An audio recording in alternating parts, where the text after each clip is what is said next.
السلام عليكم ورحمة الله وبركاته. بسم الله الرحمن الرحيم. الحمد لله رب العالمين، والصلاة والسلام على أشرف المخلوقين وعلى آله وصحبه أجمعين، ما بعد. اللهم اغفر لنا ورحمنا ولوالدينا ولجميع المؤمنين والمؤمنات.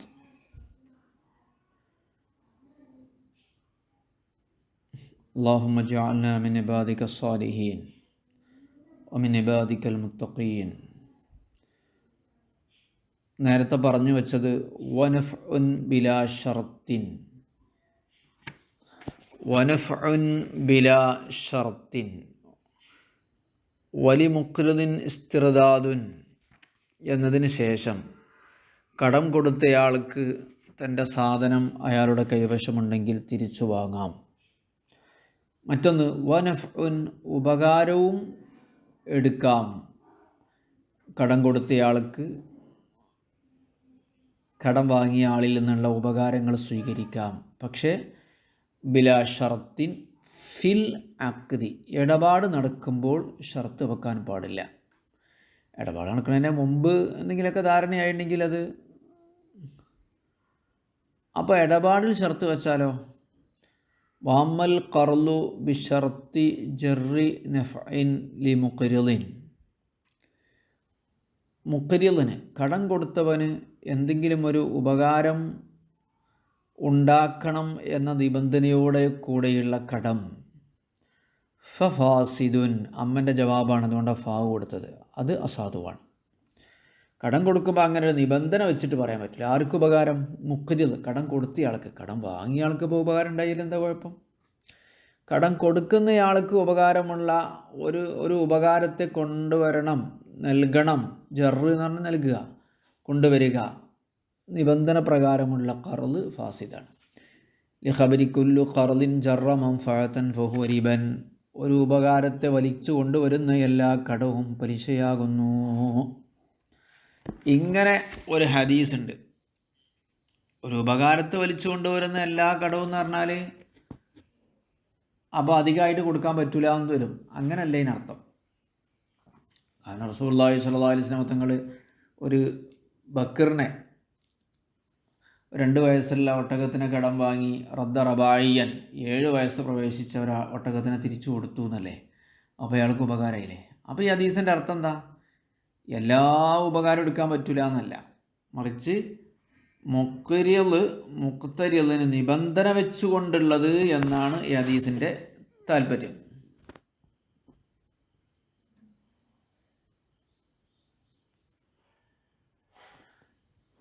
അനുഗ്രഹം ഉണ്ടാക്കും, ഉപകാരമുള്ളത്. അപ്പം ഒരു പ്രശ്നം, ഈ ഹദീസ് ലൈഫല്ലേ? ഈ പലിശയാണ് എന്ന് ഇജ്മാഉള്ള ഒരു തർക്കവുമില്ലാത്ത പലിശയാണ് ഇത്. നമ്മൾ ഇതിനു മുമ്പ് ഭക്ഷണ സാധനത്തിലും നാണയങ്ങളിലും പറഞ്ഞ പലിശ. ഈ കടത്തിലുള്ള പലിശ ഉണ്ടല്ലോ, ഞാൻ നിങ്ങൾക്ക് 1 ലക്ഷം റുപ്യ കടം തരാം, എനിക്ക് തിരിച്ചു വരുമ്പോൾ 1.5 വേണം, 1.25 വേണം, 1.15 വേണം എന്നൊക്കെ നിബന്ധന വെച്ചുകൊണ്ട് അത് അഖ്ദിൽ നടത്തിക്കൊണ്ടുള്ള ഇടപാട് പലിശയാണ് എന്നുള്ള ഹദീസ് പ്രബലമല്ലെങ്കിലും അത് ലൈഫാണെങ്കിലും, പക്ഷേ ലൈഫ് ഹദീസ് നമ്മൾ ലക്ഷ്യത്തിന് പിടിക്കൂലല്ലോ. ലൈഫിനെ പരിഹരിച്ചിരിക്കുന്നു. മജീ ഉമാനാഹു, അതേ ആശയം വന്നിട്ടുണ്ട് എന്നത് അൻ ജംഅൻ മിന സ്വഹാബത്തി, ഒരു കൂട്ടം പണ്ഡിതന്മാരിൽ നിന്ന് വന്നിട്ടുണ്ട് എന്നുള്ളത് അതിൻ്റെ ലൈഫിനെ പരിഹരിക്കുന്നുണ്ട്. ഹദീസ് ലൈഫ് അല്ലേ എന്ന് ചോദിച്ചതിനുള്ള മറുപടിയാണ്. ആണെങ്കിൽ പോലും ഒരുപാട് സഹാബത്ത് എന്തായിട്ടുണ്ട്, ഇതേ ആശയം പറഞ്ഞു വെച്ചത് കൊണ്ട് നമുക്കിത് ലക്ഷ്യത്തിന് പിടിക്കാവുന്നതാണ് എന്ന്. ഇതിനു മുമ്പ് നാണയങ്ങളെയും ഭക്ഷണങ്ങളെയും വിൽപ്പന നടത്തുമ്പോൾ നമ്മൾ റിബൽ ഖർദിനെ കുറിച്ച് പറഞ്ഞിട്ടുണ്ടായിരുന്നു. അവിടെ ഇതേ നിബന്ധന, നിർവചനം, കടം നൽകുന്ന ആൾക്ക് എന്തെങ്കിലും ഒരു ഉപകാരത്തെ ജറ ഉണ്ടാക്കി തീർക്കുന്ന നിബന്ധന വെച്ചുകൊണ്ടുള്ള പലിശക്കാണ് റിബൽ ഖർദ് എന്ന് പറയുന്നത് എന്ന് പറഞ്ഞിട്ടുണ്ടായിരുന്നു. അവിടെ ഒരു കാര്യം കൂടെ പറഞ്ഞു. വളരെ പ്രയാസകരമായൊരവസ്ഥയിലാണുള്ളത്, ദറൂറത്തിലാണുള്ളത്. അപ്പോൾ ഒരാൾക്ക് പലിശക്ക് പൈസ കടം വാങ്ങാൻ പറ്റുമോ എന്ന, കടം കൊടുക്കാൻ പറ്റുമോ എന്ന ഒരു ചർച്ച അവിടെ ബുദ്ധിമുട്ടിന് വേണ്ടി കടം വാങ്ങിയാണ്, ആ സമയത്ത് പലിശ കൊടുക്കാൻ പറ്റുമോ? വളരെ ബുദ്ധിമുട്ടാണ്, സഹിക്കാൻ കഴിയാത്ത പ്രയാസമാണ്, കടമൊന്നും കിട്ടാനില്ല. ആ ഒരു സന്ദർഭത്തിൽ അങ്ങനെ പലിശക്ക് പൈസ കടം വാങ്ങാം എന്നാണ് ഇബ്നു ഹജറുൽ ഹൈത്തമി റളിയല്ലാഹു അൻഹുവിൻ്റെ അഭിപ്രായം എന്നും, അതേ സമയത്ത് ഷാഫിഈ മദ്ഹബിലെ പ്രബല പണ്ഡിതനായ ബഹുമാനപ്പെട്ട ഇബ്നു സിയാദ് റഹിമഹുള്ളയുടെ അഭിപ്രായം ബുദ്ധിമുട്ടുണ്ടെങ്കിലും വാങ്ങാൻ പറ്റില്ല, അതിന് പകരം എന്ത് ചെയ്യുക, പലിശക്കല്ലാതെ കടം വാങ്ങുക, അയാൾക്ക് എന്തെങ്കിലും നേർച്ചയാക്കുക പൈസ, അല്ലെങ്കിൽ അയാൾക്ക് എന്തെങ്കിലും സംഭാവന കൊടുക്കുക, ഇങ്ങനെയൊക്കെ അതിൽ നിന്ന് രക്ഷപ്പെടാനുള്ള മാർഗ്ഗങ്ങൾ സ്വീകരിക്കണം എന്നും പറഞ്ഞിട്ടുണ്ടായിരുന്നു. അങ്ങനെ എന്തെങ്കിലുമൊക്കെ മാർഗ്ഗങ്ങൾ സ്വീകരിക്കാതെ ചിലപ്പോൾ നമുക്ക് ജീവിക്കാൻ കഴിയണമെന്നില്ല. തനി പച്ച ഹറാമ് ചെയ്യുന്നതിനേക്കാൾ നല്ലത് രക്ഷപ്പെടാനുള്ള മാർഗ്ഗങ്ങൾ സ്വീകരിക്കലാണല്ലോ. നബി സല്ലല്ലാഹു അലൈഹി വസല്ലമ തങ്ങളെ അടുത്തേക്ക് കുറച്ച് ഈത്തപ്പഴം കൊണ്ടുവന്നു ഖൈബറിൽ നിന്ന്. അപ്പോൾ ഖൈബറിൽ നിന്ന് കൊണ്ടുവന്ന് നബി തങ്ങൾ ചോദിച്ചു, അവിടെയുള്ള എല്ലാ കാര്യക്കും ഈത്തപ്പഴം ഇങ്ങനെയാണ് ചോദിച്ചു. അല്ല, ഞങ്ങൾ മുന്തിയ കാരക്കയുണ്ട്, മുന്തിയ ഈത്തപ്പഴമുണ്ട്, താഴ്ന്ന ഈത്തപ്പഴമുണ്ട്, ഞങ്ങൾ അങ്ങോട്ടും ഇങ്ങോട്ടൊക്കെ വിൽപ്പന നടത്തലാണ്. മുന്തിയത് 1 കിലോ കൊടുത്തിട്ട് താഴ്ന്നത് 2 കിലോ വാങ്ങും, അങ്ങനെയൊക്കെയാണെന്ന് പറഞ്ഞാൽ നബി സല്ലല്ലാഹു അലൈഹി വസല്ലം പറയാൻ പറ്റില്ല. ഭക്ഷണ സാധനങ്ങൾ ഇപ്പോൾ അങ്ങനെ വിൽക്കുമ്പോൾ തുല്യമാകണം എന്നാണല്ലോ ഷർത്ത്. 10 രൂപൻ്റെ അരി 85 കിലോൻ്റെ രൂപൻ്റെ അരിക്ക് വിൽക്കുകയാണെങ്കിലും തുല്യമാകണം എന്നാണ് നിബന്ധന. പിന്നെ അതിൽ നിന്ന് രക്ഷപ്പെടാനുള്ള മാർഗവും അവിടെ നേരത്തെ പറയപ്പെട്ടിട്ടുണ്ട്. എന്താണത്? ആദ്യം എന്ത് ചെയ്യുക, എൻ്റെ കയ്യിലുള്ള അരി അയാൾക്ക് വിൽക്കുക, 10 രൂപയ്ക്ക് വിൽക്കുക. എന്നിട്ട് ആ 10 രൂപയ്ക്ക് എന്ത് ചെയ്യുക, അയാളോട് കിട്ടാവുന്ന അരി വാങ്ങുക. ഇതാണ് മാർഗം. അരിക്ക് പകരം വിൽക്കുമ്പോൾ തുല്യമായിരിക്കണം. അരി ആദ്യം പൈസക്ക് വിൽക്കുക, എന്നിട്ട് ആ പൈസ കൊണ്ട് അയാളുടെ കയ്യിൽ നിന്നുള്ള അരി വാങ്ങുകയാണെങ്കിൽ പലിശയിൽ നിന്ന് രക്ഷപ്പെടാൻ പറ്റും. ഇങ്ങനെ രക്ഷപ്പെടാനുള്ള മാർഗ്ഗങ്ങൾ സ്വീകരിക്കുന്നതുകൊണ്ട് തെറ്റില്ല എന്നാണ് മഹാന്മാരായ മുജ്തഹിദിൻ്റെ 2 ഇമാമുകൾ പറഞ്ഞിട്ടുള്ളത്. ഇമാം ഷാഫിഈ റളിയല്ലാഹു അൻഹുവിൻ്റെ അഭിപ്രായം അതാണ്, അങ്ങനെ രക്ഷപ്പെടാൻ. കാരണം ഇങ്ങനെയൊന്നും രക്ഷപ്പെടാത്ത രീതിയിൽ വലിയ വൻദോഷങ്ങളിൽപ്പെട്ട പലിശയുമായി ഏർപ്പെടുക എന്നുള്ളത് വലിയ കുറ്റല്ലേ. ഭക്ഷണ സാധനത്തിന് പകരം വിൽക്കുമ്പോൾ 2-3 രീതിയിൽ പലിശ വരും. ഒന്ന്, തുല്യമല്ലാതിരിക്കുക എന്നുള്ളത്, അതാണ് ഏറ്റവും വലിയ ഗൗരവമേറിയത്. അവധി പറയാന്നുള്ളത് അത്ര വലിയ തെറ്റല്ല. ഞാൻ നിങ്ങൾക്ക് താഴ്ന്ന അരി തരുന്നു, നിങ്ങൾ എനിക്ക് മുന്തിയ അരി തിരിച്ചു തരുന്നു, അല്ലെങ്കിൽ തിരിച്ച്. അവിടെ നാളെ തരിക, മറ്റന്നാളാണ് തരിക എന്ന് വെക്കുന്നതും പലിശയാണ്, അവധി പലിശയാണ്. പക്ഷേ അത് അത്ര ഗൗരവമല്ല. ഏറ്റവും ഗൗരവമുള്ളത് അളവിൽ തൂക്കത്തിൽ വ്യത്യാസം വരിക എന്നുള്ളതാണ്. അപ്പോൾ ഇതൊക്കെ രക്ഷപ്പെടാൻ, വലിയ മന്ദോഷങ്ങളിൽപ്പെട്ട മഹാപൻപാപമായ മന്ദോഷങ്ങളിൽ നിന്ന് രക്ഷപ്പെടാൻ ഇത്തരം മാർഗ്ഗങ്ങൾ സ്വീകരിക്കുന്നതല്ലേ അല്ലാഹു തആലാൻ്റെ ശരീഅത്തിൽ നമുക്ക് ആഖിറത്തിൽ രക്ഷപ്പെടാൻ മാർഗ്ഗം. പിന്നെ അങ്ങനെ രക്ഷപ്പെടാനുള്ള മാർഗ്ഗങ്ങൾ സ്വീകരിക്കാമെന്ന് ഒരുപാട് ഇമാമുകൾ പറയുകയും നബി സല്ലല്ലാഹു അലൈഹി വസല്ലം തങ്ങൾ തന്നെ അതിൻ്റെ ഒരു മാർഗ്ഗം കാണിച്ചു കൊടുക്കുകയും ചെയ്തിട്ടുണ്ട്. ഇനി ഒന്നുകൂടെ മറ്റൊരു മസല പറയാണ്. ഈ കടം കൊടുക്കുന്ന ആൾക്ക് ഉപകാരം കിട്ടുന്ന ഒരു നിബന്ധന വെച്ചുകൊണ്ടുള്ള കടത്തിന് ഒരു ഉദാഹരണം. ഞാൻ എൻ്റെ കാറ് നിങ്ങൾക്ക് വാടകയ്ക്ക് തരികയാണ്. എൻ്റെ കാറ് എന്ന് ഉദാഹരണം പറഞ്ഞാണ്. വാടകയ്ക്ക് എടുക്കുകയാണ് നിങ്ങൾ എൻ്റെ കാറ്. എത്ര രൂപയ്ക്ക്? ഒരു മാസത്തേക്ക് 10,000 രൂപക്കാണ് വാടകയ്ക്ക് എടുക്കുക എൻ്റെ കാറ്. പക്ഷേ ഞാനത് എന്ത് ചെയ്യുന്നു, നിങ്ങൾ എന്നോട് 20,000 രൂപയ്ക്ക് വാടകയ്ക്ക് എടുക്കുന്നു. എന്താ കാരണം എന്നറിയോ? ഞാൻ നിങ്ങൾക്ക് 1,00,000 റുപ്യ കടം തരും. 1,00,000 റുപ്യ ഞാൻ നിങ്ങൾക്ക് കടം തരാൻ തയ്യാറാണ്. അപ്പോൾ ഞാൻ എന്ത് ചെയ്യുക, നിങ്ങളെന്ത് ചെയ്യുക, എൻ്റെ പീടിക റൂം അല്ലെങ്കിൽ എൻ്റെ കാറ് 10,000-ന് വാടകയ്ക്ക് എടുക്കേണ്ടതിന് പകരം 20,000 തന്നിട്ട് വാടകയ്ക്ക് എടുക്കുക. ഇത് കടം നൽകുന്ന ആൾക്ക് കിട്ടുന്നൊരു ഉപകാരത്തെ ഷർത്ത് വെക്കൽ തന്നെയല്ലേ. നിങ്ങളെന്നോട് 1,00,000 രൂപ ചോദിച്ചു വന്നു, ഞാൻ തരാമെന്ന് പറഞ്ഞു. പക്ഷേ എൻ്റെ വണ്ടി എന്താക്കണം, നീ വാടകയ്ക്ക് എടുക്കണം, മാസത്തിൽ 20,000-ന് എന്ന് പറഞ്ഞു. എടുക്കാമെന്ന് പറഞ്ഞു. സത്യത്തിൽ അത് പലിശയാണ്. വമിൻഹു, ഈ കടം കൊണ്ടുണ്ടാകുന്ന പലിശയിൽപ്പെട്ടതാണ് അൽ ഖർളു, കടം നൽകൽ. ലിമൻ, ഒരുത്തന്, യസ്തഇജിറു, അവൻ വാടകയ്ക്കെടുക്കുന്നു, മിൽക്കഹു, അവൻ്റെ ഉടമസ്ഥതയിലുള്ള ഒരു വസ്തുവിനെ. ഈ മസലൻ ഉദാഹരണമാണ്. അല്ലെങ്കിൽ ഒരു വേറെന്തെങ്കിലുമൊക്കെ ആകാം. വാടകയ്ക്കെടുക്കൽ മാത്രമൊന്നുമല്ല. 1,00,000 റുപ്യ ഞാൻ കടം തരാം, പക്ഷേ എൻ്റെ പറമ്പിലൊക്കെ ഒന്ന് നീ എന്ത് ചെയ്യണം, കളക്കണം. അല്ലെങ്കിൽ എൻ്റെ വണ്ടിയൊന്ന് എനിക്ക് ഓടിക്കാൻ തരണം, അല്ലെങ്കിൽ എൻ്റെ വീടൊന്ന് വാടകയ്ക്ക് തരണം, അതല്ലെങ്കിൽ എൻ്റെ കയ്യിൽ എൻ്റെ കുട്ടിക്കൊന്ന് ട്യൂഷൻ എടുക്കണം. ഇങ്ങനെയൊക്കെ അതാ ബി അക്സർ മിൻ ഖീമത്തി, അതിൻ്റെ പ്രതിഫലത്തേക്കാൾ കൂടുതൽ വിലക്ക് എന്ത് ചെയ്യുന്നു, വാടകയ്ക്ക് എടുക്കുന്ന വ്യക്തിക്ക് കടം കൊടുക്കൽ. എന്തിനു വേണ്ടിയാണ് അയാൾ അധിക പൈസക്ക് അധിക റെൻറ്റിന് വാടകയ്ക്ക് എടുക്കുന്നത്? ലിഅജലിൽ ഖർളി, അയാൾക്ക് കടം കിട്ടുന്നത് കാരണത്തിന് വേണ്ടി. അതും ഹറാമാണ്. എപ്പോഴാണ് ഹറാമാവുക? ഇൻ വഖഅദാലിക ഷർത്തൻ, അത് ഇടപാടിൽ ഷർത്തായിട്ട് സംഭവിക്കുകയാണെങ്കിൽ, ഞാൻ കടം നൽകുമ്പോൾ തന്നെ ഈ വാടകയ്ക്ക് ഇത്ര സംഖ്യക്ക് വാടകയ്ക്ക് എടുക്കണം എന്ന ഷർത്ത് വെക്കുന്നുണ്ടെങ്കിൽ. കാരണം ഇത് ഹുവ, അങ്ങനെ വാടകയ്ക്ക് അധിക പൈസക്ക് വാടകയ്ക്ക് എടുക്കുന്നവന് കടം കൊടുക്കൽ ഹീനൈദിൻ, ഇടപാടിൽ ഷർത്ത് സംഭവിക്കുമ്പോൾ ഹറാമുൻ, ഹറാമാണ്, ഇജ്മാഅൻ, തർക്കമില്ല. അല്ലാതെ നേരത്തെ ധാരണയായതിൻ്റെ അടിസ്ഥാനത്തിലാണെങ്കിൽ കുഴപ്പമില്ല. അപ്പം പിന്നെ അത് വാടക എടുക്കൽ നിർബന്ധമില്ല. വൈല്ലാ കുരിഹ ഇന്ധന, നേരത്തെ ഷർത്ത് വെക്കാതെ നേരത്തെ ധാരണയാവുകയാണെങ്കിൽ, ഇടപാടിൽ അത് പറഞ്ഞിട്ടൊന്നുമില്ല, നേരത്തെ അങ്ങനെ ഒരു വണ്ടി 20,000 റുപ്യക്ക് വാടകയ്ക്ക് എടുക്കാമെന്ന് ധാരണയായി, പിന്നെ കടം കൊടുത്തപ്പോൾ എന്തായിട്ടില്ല, അങ്ങനെ നിബന്ധന ഒന്നും പറഞ്ഞിട്ടില്ലെങ്കിൽ അത് കറാഹത്താണ്. ഏതായാലും പച്ച ഹറാം ചെയ്യാതിരിക്കുന്നതിനേക്കാൾ നല്ല അതാണല്ലോ. വഹറുമ ഇന്ദ കസീരിൻ മിനൽ ഉലമായി, അധിക പണ്ഡിതന്മാരെടുക്കലും അത് ഹറാമാണ്. പക്ഷേ നമ്മുടെ മദ്ഹബിൽ കറാഹത്താണ്. നമ്മളെ മദ്ഹബ് അനുസരിച്ചാണല്ലോ മുന്നോട്ട് പോവുക. സൂക്ഷ്മത നല്ലതാണ്. കറാഹത്ത് എന്നുള്ളതാണ് വിധി, കുറ്റം കിട്ടുമൊന്നുമില്ല ആഖിറത്തിൽ.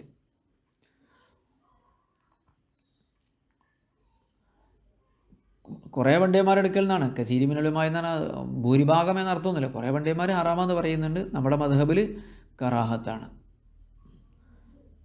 ഏതാണ് കറാഹത്ത്? നേരത്തെ പറഞ്ഞു വെക്കുക, കടം കൊടുക്കുമ്പം ഈ വാടകനെ കുറിച്ചൊന്നും പറയാതിരിക്കുക, അത് കറാഹത്താണ്. ഖാലഹു സുബ്കിയു, ഇമാം സുബ്കി റഹ്മഹുള്ളയാണ് ഈ വിഷയം പറഞ്ഞിട്ടുള്ളത്. ഏതായാലും പലിശയിൽ നിന്ന് രക്ഷപ്പെടുക എന്നുള്ളതാണ് ഏറ്റവും പ്രധാനം. അതിന് നിങ്ങൾക്ക് അങ്ങനെ പൈസ കടം കിട്ടുള്ളൂ, വേറെ ഒരു മാർഗ്ഗവും എങ്കിൽ അങ്ങനെയെങ്കിലും ചെയ്യുക. ഒരു കറാഹത്ത് ചെയ്തിട്ടെങ്കിലും ഹറാമെന്ന് രക്ഷപ്പെടുക. നമ്മളൊക്കെ അങ്ങനെ ചെയ്താൽ പോരെ എന്നൊക്കെ പറയും. പക്ഷെ മനുഷ്യൻ കുടുങ്ങി നോക്കണം, അപ്പോഴാണ് അതൊക്കെ മനസ്സിലാവുക. അല്ലാഹു തആലാൻ്റെ ദീനിൻ്റെ എളുപ്പവും ഇളവും അപ്പോൾ നമുക്ക് തിരിയും. ഇനി കടം നൽകുന്നവന് ഉപകാരം കിട്ടുന്ന രീതിയിൽ കടം കൊടുക്കാൻ പാടില്ല എന്ന് പറഞ്ഞതിന് ഒഴിവാണ് പണയം വെക്കാൻ ആവശ്യപ്പെടലും ജാമ്യക്കാരൻ ആവശ്യപ്പെടലും. അത് കുഴപ്പമില്ല. യജൂസുൽ ഇഖ്റാദു, കടം നൽകൽ ജനുവദനീയമാണ്. ബിശർത്തി റഹ്നി, പണയം നിബന്ധന വെച്ചുകൊണ്ട്, അപ്പം നിൻ്റെ മാല, നിൻ്റെ സ്വർണ്ണ നാണയം, നിൻ്റെ ബൈക്ക് എൻ്റെ അടുത്ത് പണയം വെക്കണം, കാറ് പണയം വെക്കണം എന്ന ഷർത്തോടുകൂടി കടം കൊടുക്കൽ ജായിസാണ്. അബിൽ കഫീലി, അല്ലെങ്കിൽ ജാമ്യക്കാരൻ വേണമെന്ന നിബന്ധനയോടെ. ഇനി വേറെയും കുറേ രൂപങ്ങളാണ് പറയുന്നത്. ഒരു 1000 റുപ്യ, ഒരു 100 റുപ്യ എനിക്ക്, ഒരു 1,00,000 റുപ്യ എനിക്ക് നീ കടം തരണം. അല്ല, 1,00,000 റുപ്യ നീ സെയ്ദിന് കൊടുത്തോ, 1,00,000 റുപ്യ നീ സെയ്ദിന് കൊടുത്തോ, ഞാൻ അതിനെ ഏറ്റു എന്ന് പറഞ്ഞു. അങ്ങനെ കടം കൊടുത്താൽ ഞാൻ അതിൻ്റെ ജാമ്യക്കാരനായി മാറി. ഞാനതിന് ജാമ്യക്കാരനായി മാറി. അപ്പോൾ ഞാൻ പിന്നീട് അവൻ ആ പൈസ തന്നിട്ടില്ലെങ്കിൽ ഞാനതിന് ഉത്തരവാദിയാക്കും. ഒലവുക്കാൽ ഒരാൾ പറഞ്ഞു, അക്രിത്, നീ കടം കൊടുക്കുക, ഹാദ, ഇയാൾക്ക്, 100, വാന, ആ സന്ദർഭത്തിൽ ഞാൻ ലഹ, ആ 100 രൂപക്ക് ലാമിനുൻ, ഉത്തരവാദിയാണ് എന്ന് പറഞ്ഞാൽ, അങ്ങനെ അക്രള, അവൻ കടം കൊടുത്തു, ആ 100 രൂപ, അയാൾക്ക് അൽമിയത്ത 100 രൂപ, ഔ ബാദഹാനെങ്കിൽ 100-ൽ കുറച്ച്, കാന, ഈ പറഞ്ഞയാളാകും ലാമിനാകും, ജാമ്യക്കാരനാകും, ഉത്തരവാദിയാകും, അലൗജഹി, പ്രബലമായ അഭിപ്രായത്തിൽ.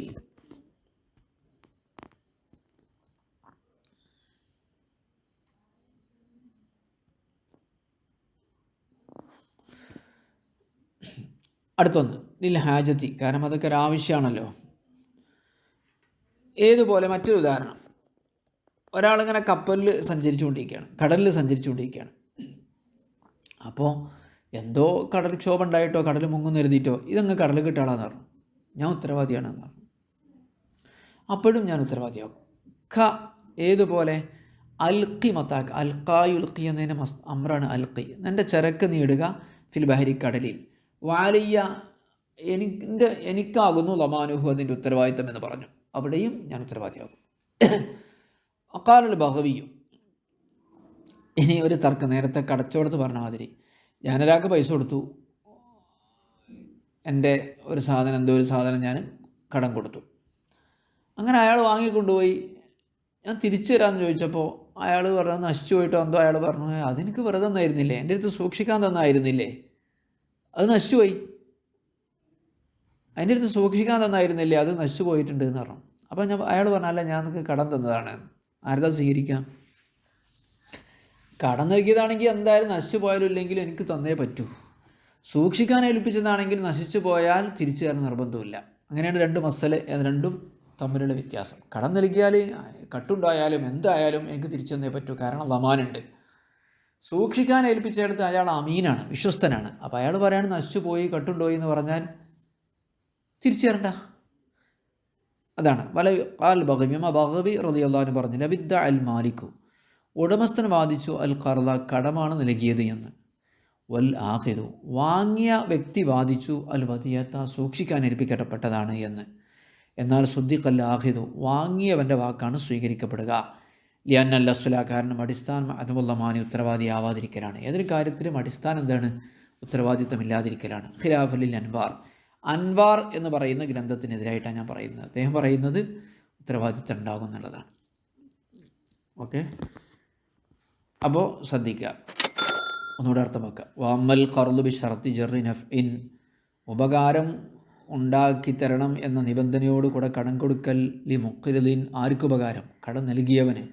ഫാസിദിൻ, അത് അസാധുവായ ഇടപാടാണ്, അസാധുവായ ഇടപാട് കൊണ്ടുള്ള പൈസ ഹറാമാണ്. അതാണ് വലാത്ത് കുലു അമ്പാലക്കും ബൈനക്കും ബിൽ ബാത്തിലി. എൻ്റെ ഉസ്താദ് ഓതാറുണ്ട്. ഫാസിദായ അഖദാവ് ബൈനർത്ഥം എന്താ? അള്ളാഹ് പറഞ്ഞു വലാത്ത് കുലു അമ്പാലക്കും, നിങ്ങൾ നിങ്ങളെ സ്വത്ത് തിന്നരുത്, ബൈനക്കും നിങ്ങൾക്കിടയിൽ ബിൽ ബാത്തിലി, ബാത്തിലായ ഇടപാട് വഴി തിന്നരുത് എന്ന് ഖുർആൻ പറഞ്ഞിരിക്കണല്ലോ. അതാ ബാത്തിലും ഫാസിദും ഒരേ അർത്ഥമാണ്. ഫാസിദുൻ എന്ന് പറഞ്ഞാലും ബാത്തിൽ എന്ന് പറഞ്ഞാലും ഒരേ അർത്ഥമാണ്. ഇതിന് തെളിവ് ഖബരി കുല്ലു ഖർദിൻ, ഏതൊരു കടവും ജറ മൻഫഅതൻ, കടമിടപാടും ഒരു ഉപകാരത്തെ കൊണ്ടുവരുന്ന ഫഹുവ റിബൻ, അത് പലിശയാണ് എന്ന് റസൂലുള്ളാഹി സ്വല്ലല്ലാഹു അലൈഹി വസല്ലം പറഞ്ഞു. ജബറ ദുഅഫഹു, ഇതിൻ്റെ ദുഅഫിനെ, പ്രബലമല്ലായ്മയെ പരിഹരിച്ചിരിക്കുന്നു. മജീമാനാഹു, ഇതേ അർത്ഥത്തിലുള്ള പ്രസ്താവനകൾ വന്നത് അൻജംഅ മിന സ്വഹാബത്തി, ഒരു കൂട്ടം സ്വഹാബികളിൽ നിന്ന്. അപ്പോൾ ഈ ഹദീസും സഹാബികളുടെ മൊഴിയും രണ്ടും കൂടെയാണ് നമുക്ക് തെളിവ്. വമിൻഹു, ഇതിൽപ്പെട്ടതാണ് അൽ ഖർദു, കടം നൽകൽ, ഇമൻ, ഒരു വ്യക്തിക്ക്, യസ്തഇജറു, അവൻ വാടകക്കെടുക്കുന്നു, മിൽക്കഹു, ഇവൻ്റെ ഉടമസ്ഥതയിലുള്ളൊരു വസ്തുവിനെ. ഈ മസലൻ ഉദാഹരണം, വാടകക്കെടുക്കാരൻ ഉദാഹരണമാണ്. എത്രക്കാണ് വാടകക്കെടുക്കുന്നത്? ബി അക്സറ മീൻ ഖീമത്ത്, ബി അക്സറ എന്നാണ് വായിക്കുക, ഗൈറു മുൻസരിഫ് ആയതുകൊണ്ട് സരീന്ന് വായിക്കരുത്. അതിൻ്റെ കൂടുതൽ വാടകക്ക്, സാധാരണയേക്കാൾ അധിക വാടകക്ക്. എന്തിനാ അങ്ങനെ അധിക വാടകയ്ക്ക് എടുക്കുന്നത്? യജിൽ ഖർദി, കടം ലഭിക്കുന്നതിന് വേണ്ടി. അതും ഹറാമാണ്. എപ്പോൾ? ഇനി വക്കായതാലിക്ക്, അത് സംഭവിച്ചാൽ, ഷർത്തൻ, നിബന്ധനയായി സംഭവിച്ചാൽ. ഇത് കാരണം ഹുവാദ് ഹിനേദിൻ, അന്നേരം ഹറാമൻ, ഹറാമാണല്ലോ, ഇജ്മാൻ, തർക്കമില്ല. വൈല, അങ്ങനെയാണെങ്കിൽ കുരിഹ, കറാഹത്താണ്, ഇന്ധനം നമ്മുടെ മദ്ഹബ് പ്രകാരം. ബഹറുമ, ഹറാമാണ്, ഇന്ന കഥീരിമിനുമായി കുറേ പണ്ഡിതന്മാരുടെ അഭിപ്രായത്തിൽ.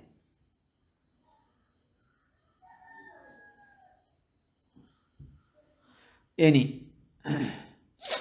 കലഹുസുബിക്കുകയോ യൂസിൽ ഇഖ്റാദ് ബിറ ഷർത്ത്, എന്തെങ്കിലും പണയം സാധനം നൽകണം എന്ന നിബന്ധനയോടുകൂടെ കടം കൊടുക്കൽ അനുവദനീയമാണ്. അവൽ കഫീൽ, അല്ലെങ്കിൽ ജാമ്യക്കാരൻ എന്ന നിബന്ധന കൂടെ. അതൊക്കെയാണ് ഇപ്പോഴത്തെ ഒരു സെക്യൂരിറ്റി ഉള്ള പരിപാടി.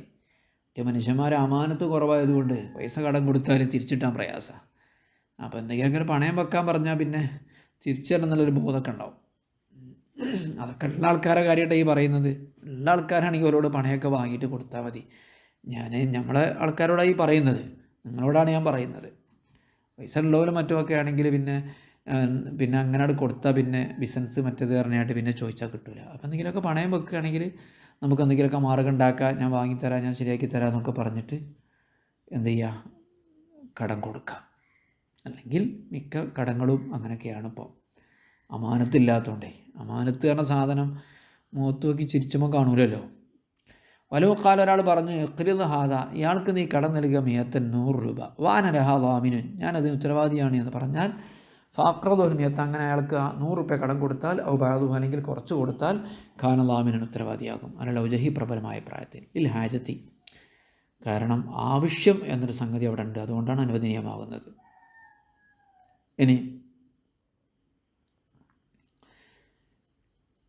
ഏതുപോലെ കാൽഖി മതാക്കഫിൽ ബാരി, നിൻ്റെ ചരക്ക് നീ കടലിലെറിയുക എന്ന് പറയും പോലെ, വാലിയമാനു ഞാൻ അതിന് ഉത്തരവാദിയാണ് എന്ന് പറയും പോലെ. വക്കാൽ ബഹവീമ പറഞ്ഞു, ലബിദ്ദാൽ മാലിക്കുൽ ഖർല വല്ലാഹിദുൽ വദിയത്ത, കൊടുത്തയാൾ കടം കൊടുത്താണെന്ന് പറഞ്ഞു, വാങ്ങിയ ആൾ അത് സൂക്ഷിക്കാൻ ഏൽപ്പിച്ചതായിരുന്നു എന്ന് പറഞ്ഞാൽ അവിടെ തർക്കമായാൽ സുദ്ദിഖല്ലാഹിദു, വാങ്ങിയ ആളെ വാക്കാണ് വാസ്തവമാക്കുന്നത് കോടതിയിൽ. ഏനല്ല സല, കാരണം അടിസ്ഥാനമായിട്ടുള്ള മാനി ഉത്തരവാദിയാകാതിരിക്കലാണ്. ഖിലാഫ് അൻവാർ, അൻവാർ പറയുന്നത് ഇതിന് നേരെ മാറ്റമായിട്ടാണ്. നമ്മുടെ തർശീഹിലൊക്കെ പറയുന്നൊരു മസലുണ്ട്, ബയ്യുൽ ഐന എന്ന് പറയണത്. അത് പെട്ടെന്ന് നോക്കിയാൽ മനസ്സിലാകാത്തതുകൊണ്ട് ഞാനത് പറയാണ്, ഏതെങ്കിലും മുതഅല്ലിമീങ്ങൾക്കൊക്കെ ഉപകാരപ്പെടൂലേ എന്ന് കരുതിയിട്ട്. ബയ്യുൽ ഐന എന്ന് പറഞ്ഞാൽ പലിശയിൽ നിന്ന് രക്ഷപ്പെടാനുള്ള മാർഗ്ഗമാണ്. പലിശയിൽ നിന്ന് രക്ഷപ്പെടാനുള്ള മാർഗ്ഗം സ്വീകരിക്കൽ കറാഹത്താണ് എന്നുള്ളതാണ് ഷാഫി മദ്ഹബിലും അബൂ ഹനീഫ ഇമാമിൻ്റെ മദ്ഹബിലും. മാലിക് ഇമാമും അഹ്മദ് ഇമാമും ഹറാമെന്നുള്ള അഭിപ്രായമാണ്. മറ്റെല്ലാ വിഷയങ്ങളിലും അഭിപ്രായ വ്യത്യാസം പോലെ ഉമ്മത്തിൻ്റെ അഭിപ്രായ വ്യത്യാസങ്ങൾ റഹ്മത്താണല്ലോ. അപ്പോൾ ബയ്യുൽ ഐന എന്ന് പറയുന്നത്, ഐനാന്നോ ഐനാന്ന് എനിക്ക് ഓർമ്മല്ല, അത് സഹിയാണ്. ജനങ്ങളത് നടക്കുന്നുണ്ട് പലിശയിൽ നിന്ന് രക്ഷപ്പെടാൻ വേണ്ടി. പലിശ ഹറാമാണെന്ന് മനസ്സിലാക്കിയ ആൾക്കാരിൽ നിന്ന് രക്ഷപ്പെടാനുള്ള മാർഗ്ഗം, നിങ്ങൾക്ക് എന്ത് ചെയ്യണം, 1,00,000 റുപ്യ നിങ്ങൾക്ക് ഇപ്പോൾ കിട്ടണം. ആ 1,00,000 നിങ്ങളെന്നോട് കടം വാങ്ങി 2 കൊല്ലം കഴിഞ്ഞിട്ട് 2,00,000 തരണമെന്ന് പറയുന്നതാണല്ലോ പലിശ, അല്ലേ? അതാണല്ലോ 1,00,000 നിങ്ങൾ കടം വാങ്ങുന്നു, എന്നിട്ട് ഞാൻ 2 കൊല്ലം കഴിഞ്ഞ് തരുമ്പോൾ ഞാൻ 2,00,000 തരണം, തരുമ്പോൾ 2,00,000 തരണം, 2 കൊല്ലം കഴിഞ്ഞേ തരുള്ളൂ എന്നൊക്കെ ഷർത്ത് വെക്കുന്നതാണ് പലിശ. അപ്പോൾ അതിൽ നിന്ന് രക്ഷപ്പെടാനൊരു മാർഗ്ഗം എന്താ വെച്ചാൽ, എൻ്റെ ഒരു കാറ് ഞാൻ നിങ്ങൾക്ക് 2,00,000 വിൽക്കുകയാണ്. സാധാരണ വില 1,00,000 ഉള്ളൂ, പക്ഷേ ഞാൻ 2,00,000 വിൽക്കുന്നു. 1,00,000 വില ഉള്ളൂ, പക്ഷേ 2,00,000 ഞാൻ നിങ്ങൾക്ക് വിൽക്കുന്നു. നിങ്ങളെന്ത് ചെയ്യുന്നു, 2 കൊല്ലം കഴിഞ്ഞിട്ടേ പൈസ തരുള്ളൂ എന്നുള്ള നിബന്ധനയോടുകൂടെ വിൽക്കുന്നു, അവധി പറഞ്ഞു വിൽക്കുന്നു. ശരി, ഇപ്പം നിങ്ങൾ 2,00,000 റുപ്യ എനിക്ക് തരണം 2 കൊല്ലം കഴിഞ്ഞിട്ട്. ആ കാറ് ഞാൻ നിങ്ങളുടെ അടുത്ത് നിന്ന് ഇപ്പം തന്നെ 1,00,000 അങ്ങോട്ട് വാങ്ങുന്നു. ആ കാർ എനിക്ക് തിരിച്ച് നിങ്ങൾക്ക് തരുന്നു, നിങ്ങൾ എനിക്ക് കാറ് തരുന്നു 1,00,000, അതിൻ്റെ ഒറിജിനൽ വിലയാകുന്ന 1,00,000 റുപ്യ ഇപ്പം നിങ്ങൾക്ക് ഞാൻ കൈമാറുന്നു. ഓക്കെ, ശരി. ഈ കച്ചവടം പാടില്ല. ഇവിടെ എന്താ സംഭവിച്ചത് അറിയാം? നിങ്ങൾ 1,00,000 നിങ്ങൾക്ക് കിട്ടി, കാർ ഞാൻ വാങ്ങി 1,00,000 ഇപ്പോൾ കയ്യിൽ കിട്ടി, നിങ്ങൾക്ക് 1,00,000 ഇപ്പോൾ വേണ്ടിയിരുന്നത്. അവർ കച്ചവടം എന്ന തന്ത്രത്തിലൂടെ 1,00,000 നിങ്ങൾക്ക് തന്നു കഴിഞ്ഞു. ഇനി 2 കൊല്ലം കഴിഞ്ഞാൽ 2,00,000 കൂടെ വേറെ തരേണ്ടി വരും. സത്യത്തിൽ 1,00,000 1,00,000 പലിശ തരുന്നതിന് സമാനമായി. ഇപ്പോൾ 1,00,000 1,00,000 പലിശ തരുന്നതിന് സമാനമായി. ഞാൻ നിങ്ങൾക്ക് 1,00,000 തന്നു, ഇനി 2 കൊല്ലം കഴിയുമ്പോൾ നിങ്ങളുടെ 2,00,000 എനിക്ക് തിരിച്ചു തരുന്നു. ഇത് ആദ്യത്തെ കച്ചവടത്തിൻ്റെ പൈസയായിട്ട്. ഇതാണ് ബയ്യുൽ ഐന എന്ന് പറയുന്നത്. ഇനി കുറഞ്ഞ വിലക്ക് റൊക്കത്തിന് വിറ്റു, 50,000 റൊക്കത്തിന് വിറ്റു, പിന്നെ ആ സാധനം 1,00,000 കുറച്ച് കാലം കഴിഞ്ഞിട്ടേ തരുള്ളൂ എന്ന് പറഞ്ഞ് വാങ്ങുന്നതിനും ഇത് പറയും. ശരി, ഏതായാലും കാര്യങ്ങളൊക്കെ മനസ്സിലാക്കുക. അല്ലാഹു തആല തൗഫീഖ് നൽകട്ടെ. അസ്സലാമു അലൈക്കും വറഹ്മത്തുള്ളാഹി വബറകാതുഹു. ഈ മസല തർശീഹിലുണ്ട് കേട്ടോ, ഫത്ഹുൽ മുഈൻ്റെ ആഷിയ.